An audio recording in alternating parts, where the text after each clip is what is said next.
ಕ್ಷೇತ್ರದಲ್ಲಿ ಕೆಲಸವನ್ನ ಮಾಡಬೇಕು ಅಂತಂದ್ರೆ ಪರ್ಸೆಂಟೇಜ್ ಇಲ್ಲದೆ ಭೂಮಿ ಪೂಜೆ ಆಗದೆ ಇರತಕ್ಕಂಥ ಸ್ಥಿತಿ ಮಾಯಕೊಂಡ ಕ್ಷೇತ್ರದಲ್ಲಿ ಉದ್ಭವವಾಗಿರ್ತಕ್ಕಂಥದ್ದು. ಈ ನಿಟ್ಟಿನಲ್ಲಿ ನಾನು ಮಾಯಕೊಂಡದಲ್ಲೂ ಕೂಡ ಪತ್ರಿಕಾಗೋಷ್ಠಿಯನ್ನು ನಾವೆಲ್ಲರೂ ಸೇರಿ ಮಾಡಿದ್ವಿ. ಆದರೆ ಮಾಯಕೊಂಡ ಕ್ಷೇತ್ರದಲ್ಲಿ ಸುಮಾರು 45 ಹಾಸ್ಪಿಟಲ್ಗಳನ್ನ ನಮ್ಮ ಕಾಲದಲ್ಲಿ ಆಗಿದೆ. ಆ ಹಾಸ್ಪಿಟಲ್ಗಳಿಗೆ ಡಾಕ್ಟರ್ಗಳಿಲ್ಲ.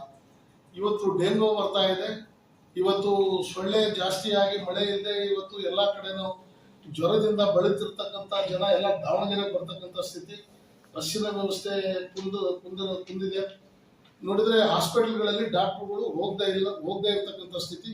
ಒಂದೊಂದು ಹಾಸ್ಪಿಟಲ್ 4 ಜನ ಡಾಕ್ಟರ್ಗಳಲ್ಲಿ ಒಬ್ಬ ಡಾಕ್ಟರ್ಗೆ 4 ಕಡೆ ಇನ್ಚಾರ್ಜ್ ಮಾಡ್ತಕ್ಕಂಥ ಪರಿಸ್ಥಿತಿ ಉದ್ಭವ ಆಗಿದೆ. ಈ ನಿಟ್ಟಿನಲ್ಲಿ ಮಾಯಕೊಂಡದಲ್ಲಿ ಸಂಪೂರ್ಣವಾದ ಎಲ್ಲಾ ವಿಚಾರಗಳು ಕೂಡ ತಾಂಡವಾಡ್ತಾ ಇರ್ತಕ್ಕಂಥ ಸನ್ನಿವೇಶದಲ್ಲಿ ಇವತ್ತು ಬಿತ್ತಿಗೆ ಆಗಿಲ್ಲ. ರೈತರು ಬಿತ್ತಬೇಕಾದಂತ ದಿನಗಳಲ್ಲಿ ಬಿತ್ತಿಗೆ ಇಲ್ಲದೆ ಇವತ್ತು ಬರಗಾಲವನ್ನ ಆಗಿರ್ತಕ್ಕಂಥದ್ದು. ಇದರ ಬಗ್ಗೆಯೂ ಕೂಡ ಪರಿಶೀಲನೆ ಮಾಡಿಲ್ಲ.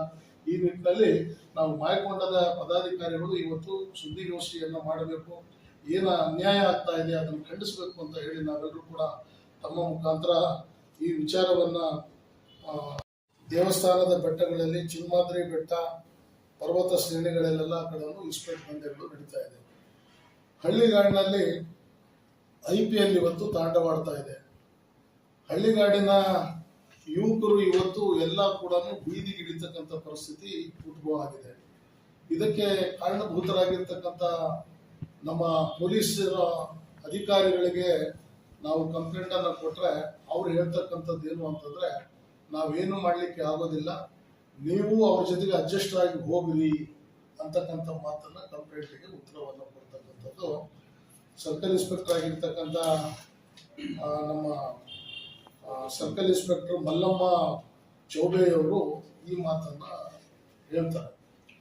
ಈ ರೀತಿ ಇಸ್ಪೇಟ್ ದಂಧೆಗಳು ನಡೀತಿರ್ತಕ್ಕಂಥ ಮಾಯಕೊಂಡ ಕ್ಷೇತ್ರದಲ್ಲಿ ಇವತ್ತು ಬರಗಾಲ ತಾಂಡವಾಡ್ತಾ ಇದೆ. ಮಾಯಕೊಂಡದಲ್ಲಿ ಪ್ರತಿಯೊಂದು ಹಳ್ಳಿಯಲ್ಲೂ ಕೂಡ ಕುಡಿಯುವ ನೀರಿನ ಯೋಜನೆಯಲ್ಲಿ ಇವತ್ತು ಕುಡಿಯುವ ನೀರಿಲ್ಲದೆ ಜನ ಪರದಾಡ್ತಕ್ಕಂಥ ಪರಿಸ್ಥಿತಿ ಇದೆ. ಬೋರ್ವೆಲ್ಗಳಲ್ಲಿ ನೀರು ಕಡಿಮೆ ಆಗಿದೆ, ಕೆರೆಗಳಲ್ಲಿ ನೀರಿಲ್ಲದೆ ಇರ್ತಕ್ಕಂಥ ಸ್ಥಿತಿ ಉದ್ಭವ ಆಗಿದೆ. ಒಂದ್ ಕಡೆಗೆ ಕಾಯಿಸಿದ್ರು ಕೂಡ ಈ ಸರ್ಕಾರ ಕಣ್ಣು ಮುಚ್ಕೊಂಡು ಕೂತ್ಕೊಂತ ವಿನಃ ಈ ಸರ್ಕಾರ ಯಾವ ಕ್ರಮನೂ ಕೂಡ ಮಾಡಲಿಲ್ಲ. ಮಾಯಕೊಂಡ ಕ್ಷೇತ್ರದ ಶಾಸಕರು ಗುಡ್ಡನ ಕಡಿದು ಗುಡ್ಡದಿಂದ ರಸ್ತೆ ಮಾಡಿರ್ತಕ್ಕಂಥ ಮೊನ್ನೆ ನಾವೆಲ್ಲರೂ ಕೂಡ ಸ್ಟ್ರೈಕ್ ಅನ್ನು ಕೂಡ ಬಸವಾಪಟ್ಟಣದಲ್ಲಿ ಮಾಡಿದ್ವಿ. ಬಸವಾಪಟ್ಟಣದಲ್ಲಿ ಮಾಡಿದ್ರೆ ಅದರ ಪ್ರತಿಕ್ರಿಯೆ ಇಲ್ಲ, ರಸ್ತೆನೇ ಕಿತ್ಕೊಂಡು ಹೋಗಿದೆ. ಇವತ್ತು ನೀವೆಲ್ಲ ನೋಡ್ತಾ ಇದೆ ಗುಡ್ಡ ಯಾವ ರೀತಿ ಕುಸಿತಾ ಇದೆ ಮಳೆಗಾಲದಲ್ಲಿ ಅಂತಕ್ಕಂಥದ್ದನ್ನ ಎಲ್ಲ ಸುದ್ದಿ ಮಾಧ್ಯಮದಲ್ಲೂ ಟಿವಿಯಲ್ಲೂ ಕೂಡ ನಾವು ಪ್ರತಿ ದಿವಸ ನೋಡ್ತಿರ್ತೇವೆ.